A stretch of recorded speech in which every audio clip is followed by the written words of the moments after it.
This is Kessben 93.3 FM, a new wave of excellence in radio. Naro. Sergio. Yeah. Mamisha Sisi. A day in the Afro Olympics, the Wonder Club of Ghana football. I'm saying, you go deep into Abako Semwa, you pick it as far back as 1963. Ubekaya, Ode Obeka, new team, Ode Omunkai. 63, Ohinijan for me, the Republicans. Now that time, no Olympics were formed into Olympics players no far be and Ohinijan, SSR Omudum Kogu, Republicans. Into what the Olympics did, they say students, university students near they in Olympics is forming Olympics. And that year, Olympics share Republicans and then senior players no in Kogu. Almost share house of folk, almost share big teams in Ibebri. Into Ohinijan not one more Usun near Nitia and Usun was no. This is the Wonder Club of Ghana football. Wow. And lo and behold, the name was born. Okay. And they've lived by it. Along the line, it drew baby na game be a expect to Olympics be shakurabo no ase. Game a we expect to say we there kejua Olympics ko any line muno no asaya na nwanwa de bi. Nti omu live by that billing said the Wonder Club of Ghana football. Sajo we are no free honoma. Abrante ba konso ebisaye ye on Salisu. Nanu ya owura ketokraku ene yenu afrede kufie champion. Ebesin ko menhia ekosre kwan se esco no ompeso mba no no. Omko Salisu fie. Ewo Sabu Zongo. Okay. Yene yenu ya baba Kessben. Okay. Oye Salisu Ofanti, he was part of the meeting. No fussy. In fact, Brown ne wafanya issue ko na koji floating. Edema Salisu. Enti omuko en ket ene achi a committee Salisu no ofanom ene o maame in a meeting. Eno omo di koto omo anim se omo sere omo. Enka bibia so omo na akwada kan bi omo na kan wi. Enti abusuafo no fo ma no ntomo bi na akwada no mebo ma Ghana. So when they left, family ni shiaye Efra Abrante no. Ema Abrante ne de tu omo anim say wati oni problem. Omo friend na obeba bebo. But listen by any dinim. Into what I'm here to find out, which I will try to find out. And say, if I busuano so te or cast actually busuano, omo friend Kets, and so born a man yes say, Aquadan say I feel do I ready. Omo friend na obeba bebo. Now his name is not in the list. Into what is left, and say, you better find out say, omo ball Kets mama, and I'm pampa omo friend no. And a wama na say, o man friend no. And say you free stage now say on team 1 man time no. We free ho. And come out on the busuafo ni di ye de. Na say aket ba on ba mention. Also aba mention me no. Yeah. The first one no obesere kwan. Okay. And no ni achi. Eko Zabu Zongo. Okay. Eko Koshia Abrante na abusua. Ema abusuafo no nso de to Salisu anim. Ema o hye o mobo say why ready. So man ne friend na obeba bebo. But listen by ni dinim. So what I'm here to find out, and they say, "Omo man invite and a wama, and also my money invite in Tina the dinim." Okay. And maybe mommy could see by Tuesday. I'll bring that one. Okay. So why is Newton always swerving or dodging questions on Ash Gold? Somebody just asked why Ash Gold is flopping at Obuasi. He didn't answer. Why? Okay.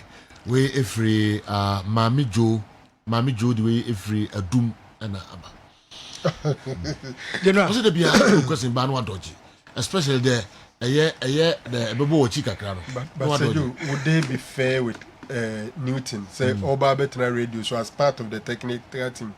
Now actually the entire move Oh no, I don't want to mention it. What much other teams?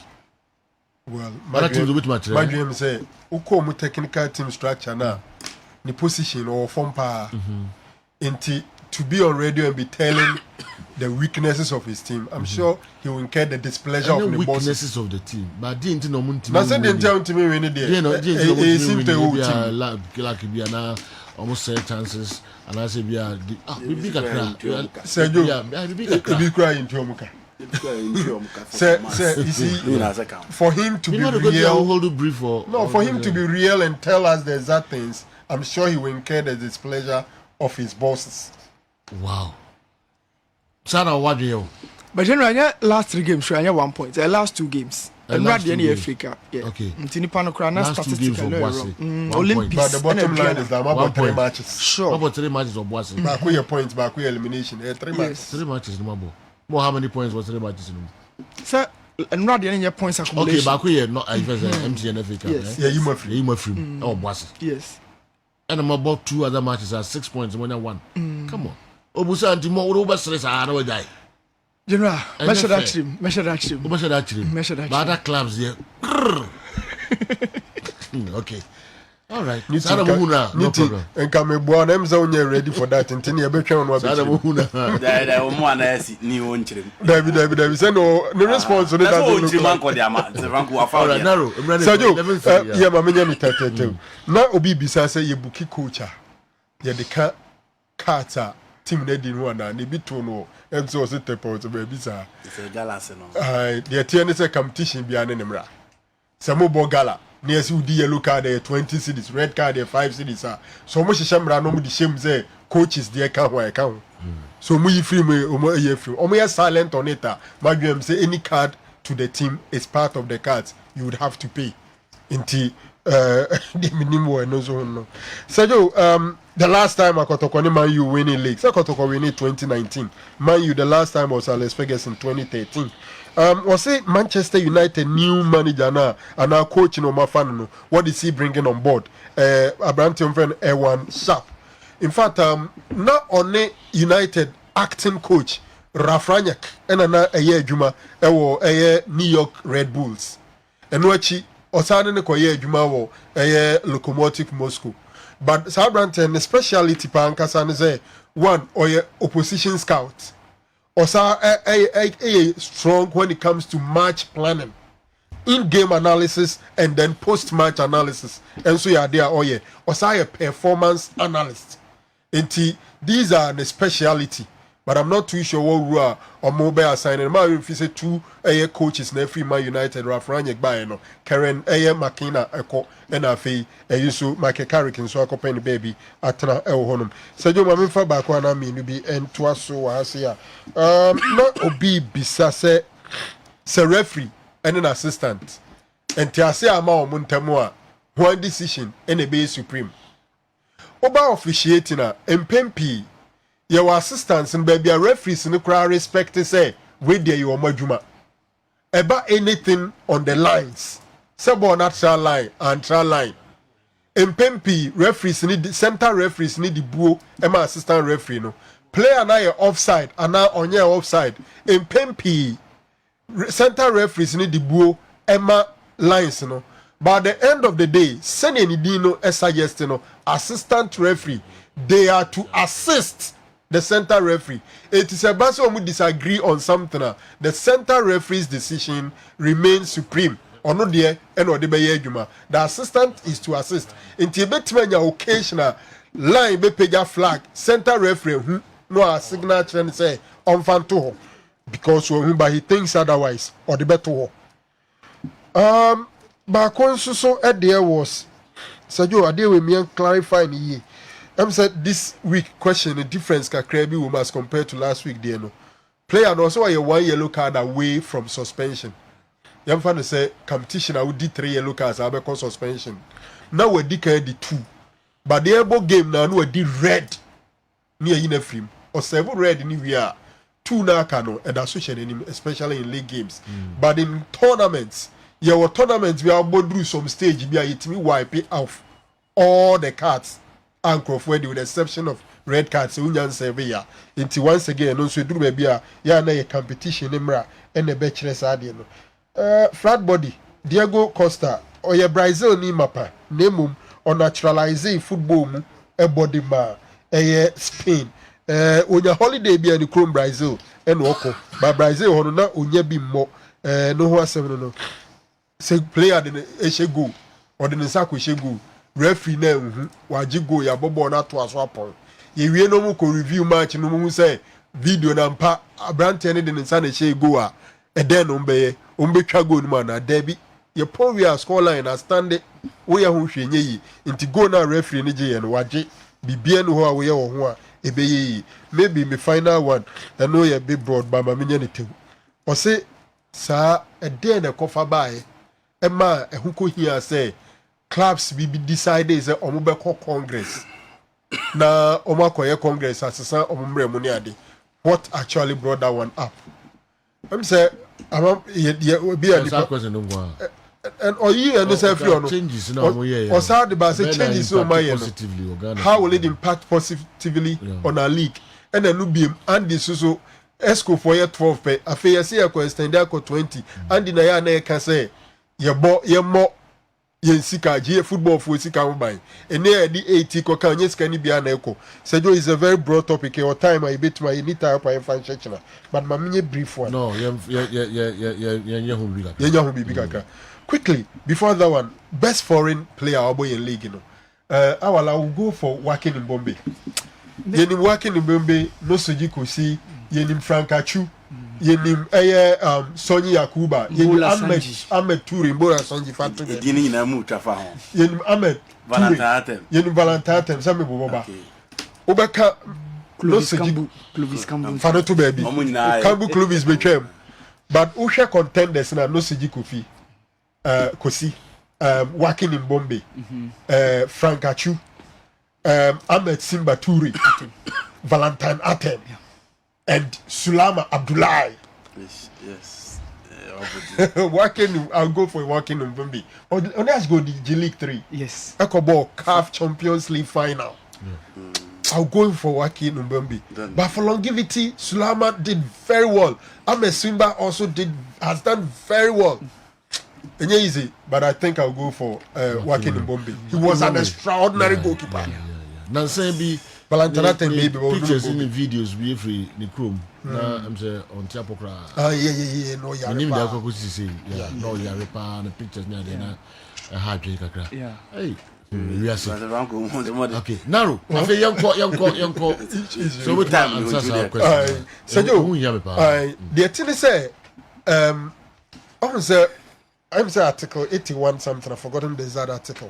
Eshemu say, 2019 Congress document omkoji tum after normalization taking over no normalization for document no money fifa bibia no and no mudi shemu say after football back no almost second season no so mo be call Congress after the second season mo be call Congress Division 1 league clubs.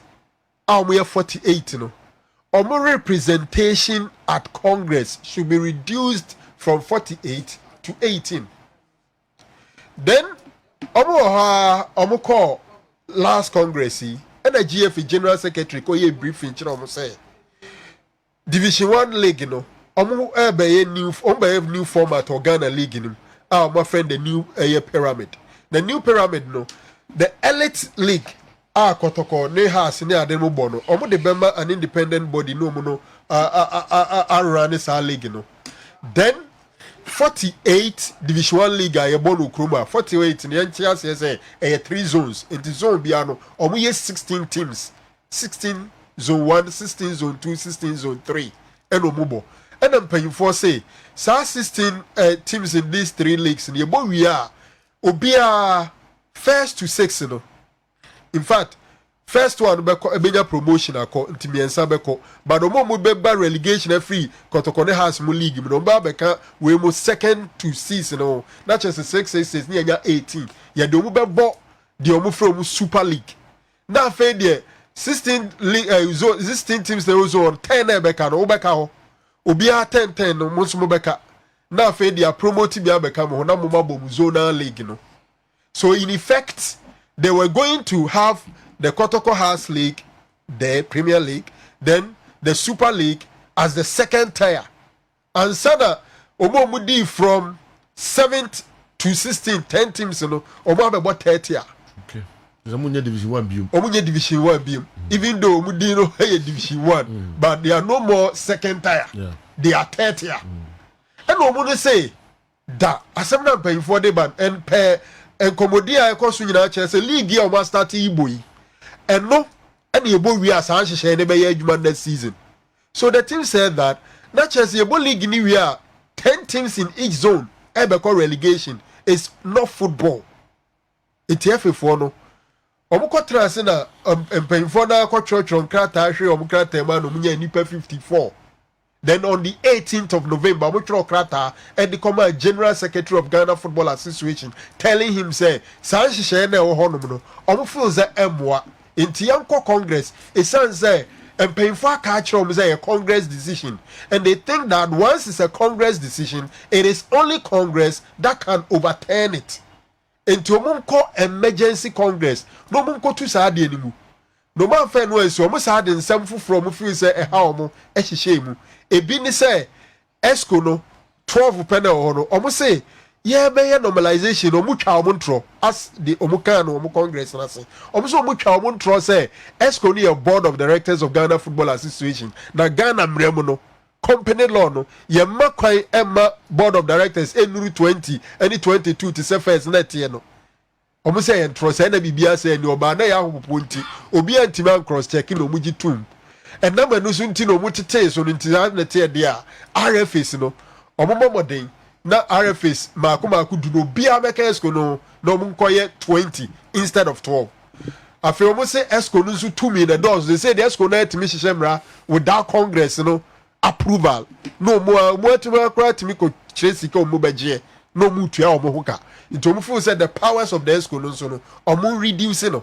Ebiem the number of people at Congress are there 124 no omuji tum say so nipa bi eso omobeka wonti yempejam enko 148 it is an niema we nyina na omutro krata akoma GF General Secretary no 14 working days per response to kroma momubi. They did not even acknowledge receipt of the letter. Cheso man tro letter kran komo mo members ni say mo krata no mo de abo na ye dwene ho bripa be mamuaye din 14 working days no etwam. A day later, which was a Friday around 5 p.m. and a GF General Secretary etro krata at the Babon. Unfortunately, the first letter was even date was 9th September. It was hard for by around 8 p.m. Ebe correct here no. And a football for say on Friday at 8 p.m. you go beyond working hours. So that letter in the crown for them technically it's on a Monday no and a Babon thing. So they said say you truck rata ba no manyi no manya yidia sanete dia ye ne ebe kwa akoye Congress. It san say yemrem no article 33 clause 3 ne say number enough. Edibeto GF in any say Congress. Now after 14 working days, GF now organize a Congress. Amuman kwa Safon would to me say Omakoye Congress no na emra omushishe no edimu ewo mu football mu enti eno no mujina so a omode kokoye omo Congress no enti how it came about is what I've narrated. My bond tofa. All right. Now the positive impact. The positive impact.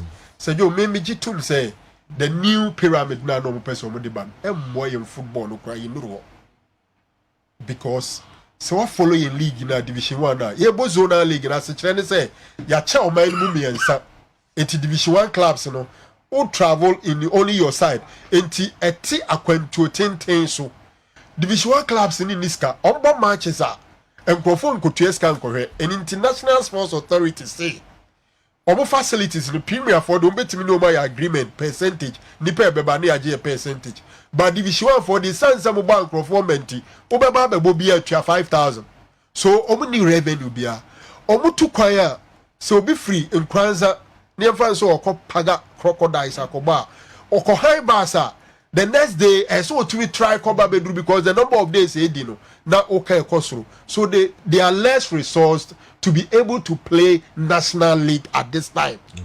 Until such a time ye GDA say premier for no kwani ye betimi di sika shem no mo ho hare omo na resources na bia timi a drop ya ba form ama bia kodru division second tier and third tier for no so no. We should stick to what we are doing now. After football returning, we are only playing our second season. Eti me na my dream say the new idea no more. Apart from that, so one season, we that 30 clubs have been relegated. Is not proper arrangement. Zombie are 10. And yet proper arrangement. Some of us felt. Besides that, say almost say a Congress, almost call Congress, and say can't be a decision. The say the better passo. Near brief will be Now failure either said by majority decision and that's on better swaba or mujituma ya friendly decision. In this case, it was not done that way at Congress. Yet the FA wanted to go ahead and implement it. One more also arguing almost the NTF in any abreno is to in a way reduce the Division 1 clubs vote at Congress because they see some of the potential presidential candidates and say are popular among the Division 1 clubs. In 48 years, we reduce 18 ebema the incumbent an advantage. So a number of football people also think that this arrangement is being done just to help the GFA president to retain power in the next FA elections, but not for the good of football. Okay. That's what I say. It's for me, the good thing is that a better side, as in say, na obi can say, how many clubs in the Koshia, how many 2 clubs in him say, Sadia numbe free, but but legally, if indeed it was a Congress decision, GFA meeting with Division 1 clubs wasn't enough to nullify that arrangement because Congress, which is the highest decision body of football, it involves a lot of stakeholders. And sadly, it's not only the Division 1 clubs that will be affected. It will even affect the activities of the RFEs and all that. It has several consequences. So for me, a lot of positive in there. The executive council or more powers now. I also think that the current arrangement puts so many powers in the ESCOA. Some of the things here will be best for one day. Na football for now, so for me, it's good. And at the bottom line, is say football ESCO for you football for now to abadi omako jina ono. The nipa no pen so me the mom. They would have to do what the people want. And so far, then latest on Saturday, and say, I'm going to call FA. Yeah, the lobbying is still ongoing. Say, Crawford would de crate, because say, ye nipa no kusi and I know ye who nipa ye nesumano. But there are some legal experts who think, say, Sir, late in withdrawal near the Adena Mobako to Omako to a week. Now, share Omo Congress, so Omo legal team no trust or no much the preamble to the meeting, the pertaining or meeting, any decision on make here. Now, from what send their Common Ghana Football Association. The caveat there is a GFR closely on office because we could brunya. But I think per the regulations, communication electronically is permitted. But any panic leave and also leave on that's why I say in the mailer obey any day. But at the end will be on be free leave number. Probably they, whilst they are buying time, I'm sure they can try and be talking behind the closed doors. My refuse or mobile ban so now console on my decision makers and be will be away. The break in crime because league matches because GFA Ubo League. GFA Ubo League because why release GFA holiday. Okay. All right. Now you close. Franko Naro.